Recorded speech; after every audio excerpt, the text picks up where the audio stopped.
everybody. Thanks for watching the replay. We're getting used to where we're supposed to be sitting right now.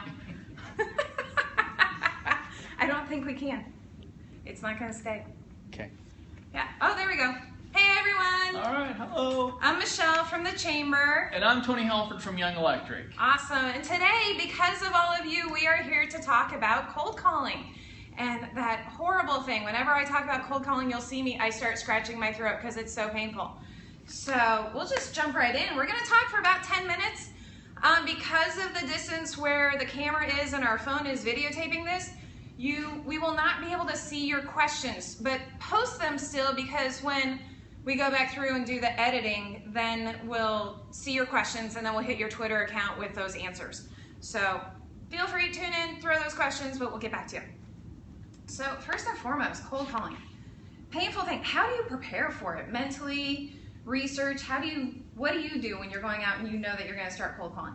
Well, the first thing, you don't cold call on people that obviously don't need your services. So you'll want to figure out where your market is and who you want to contact. And you believe that those that you want to contact will need your services, and you start to think of why they'll need your services, because different customers will want your product for different needs. Awesome. And when you're determining who you're going to cold call with, do you pick one specific industry and only hit that industry for that day, or do you pick a geographic area?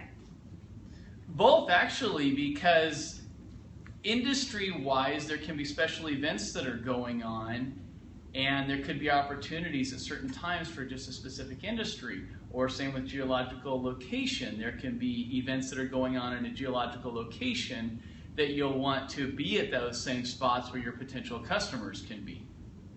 Cool. So we all know there's a gatekeeper you have to get past, whether it's the actual gatekeeper, if there's a gate at the place of business, or the receptionist, or the executive assistant of who you're trying to meet with. What techniques are you finding that help you get a higher rate of getting past that initial gatekeeper? Well, the first thing is to be respectful for their time and respectful for their position. You need to be as polite as possible. That's going to give you the best chances for getting past them and through to who you want to see. So you can, if you know who you want to talk to, you ask for them specifically and ask if they're available. And if unfortunately they're not, is there somebody there in plan B, somebody else you could talk to potentially? And again, if not, you ask to leave your name and number so you can possibly have them call you back later, or you can let them know that you'll be calling them later, and please give them that message. Awesome. Thanks for the hearts, by the way. Saw them pop up on the screen, so keep the love coming.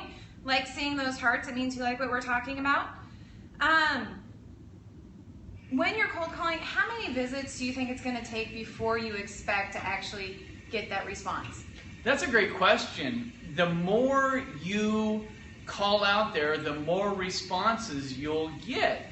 You look at famous scientists like Thomas Edison and Albert Einstein. They knew that they had to try and with different and new ideas, and most of them were going to be failures. But they knew, let's say on average, that 1 in 10 was going to be a success. And that's how you should think about cold calling. The more you try, the more you'll succeed. You just got to get those numbers up, and possibly 1 out of every 10 or 20, depending on your product and the need out there, is going to be a sale. So think of it that way. Don't think about these failures as darn and get you down on not being able to make that sale.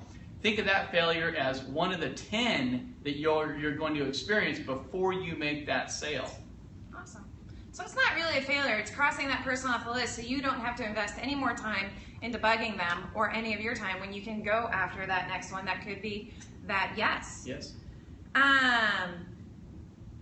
I personally have a really hard time walking past that no solicitation sign. If it says no solicitation, I have a really hard time walking past that. Do you send a note or notify them ahead of time that you're going to be in the area, so that way maybe that's the invitation to walk past that no solicitation sign?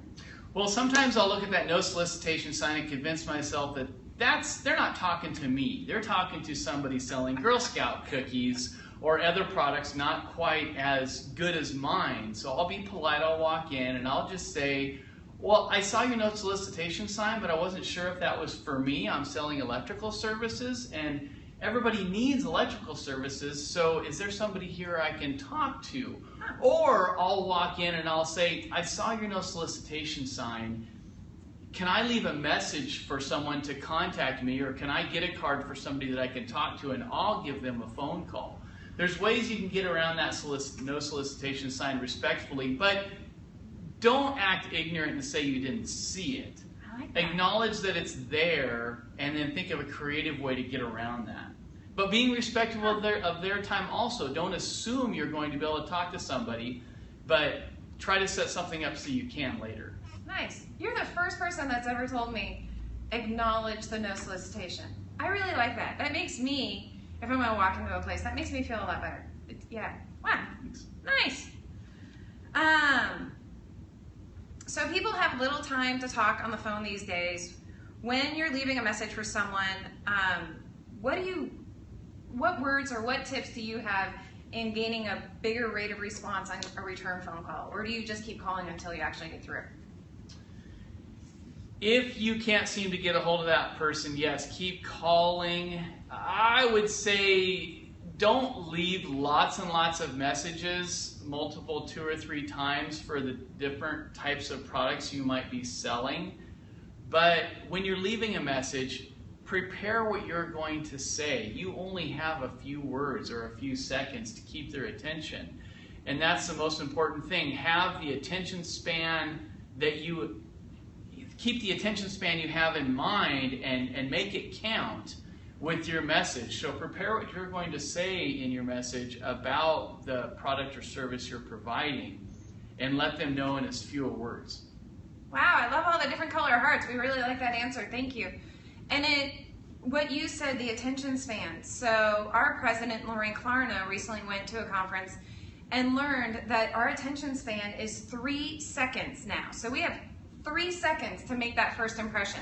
So much shorter than we used to have. Well, but there's different ways you can increase that attention span too. I've been in Toastmasters for over 6 years. And when you're giving public speeches, you want to think about a few things when you're in delivery. Your vocal variety, which is the pitches in your voice, your hand gestures also. So things like that you can do with your body language could possibly increase your attention span. Very cool. Attention span of the person that's Right. listening to you. Yeah, engage them a little bit more. How many times do you touch a client before adding them to that no list? Before moving on and realizing, I'm just not going to get through to them right now? Again, every potential customer is different. If I absolutely know they're going to need my services, I won't stop. If they're using somebody else at the time, it's good for me to stop by every once in a while just to let them know that you're still in town, you're still in business, you're still here if that person doesn't meet your needs. And then that's often an opportunity for you to get your foot in the door and get in and be their next, in our case, next electrician that could serve their needs. If it's somebody that could possibly use them and you're not, use us and you're not sure, well, a few times is good. And if you're just not hearing back from them, then don't waste your time anymore and move on. Okay. Well, that's really all the questions that we had that came in from all of you. So again, we didn't get to see what your questions were this time, but we want to hear what you want us to talk about next time. We'll keep bringing people in like Tony from Young Electric. And with this, I'm going to give Tony the opportunity to do a plug on Young Electric and the services that they provide. Well, thank you very much. Yeah. Young Electric, we are fully licensed, bonded, and insured electricians, and we specialize in residential, commercial, and industrial applications and electrical needs. We're currently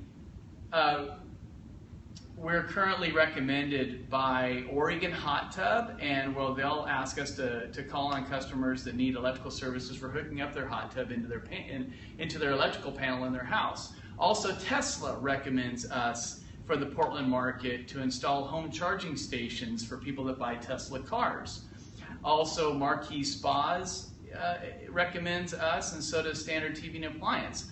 So with all the electrical needs that are out there, we can help take care of those, whether it's residential, commercial, or electrical. So please think about that. Think about calling Young Electric next time you have electrical needs. Thank you. Awesome. Thank you. Thanks, everybody. Thanks for all the love today. And we will talk with you next week. Happy holidays. Thank you.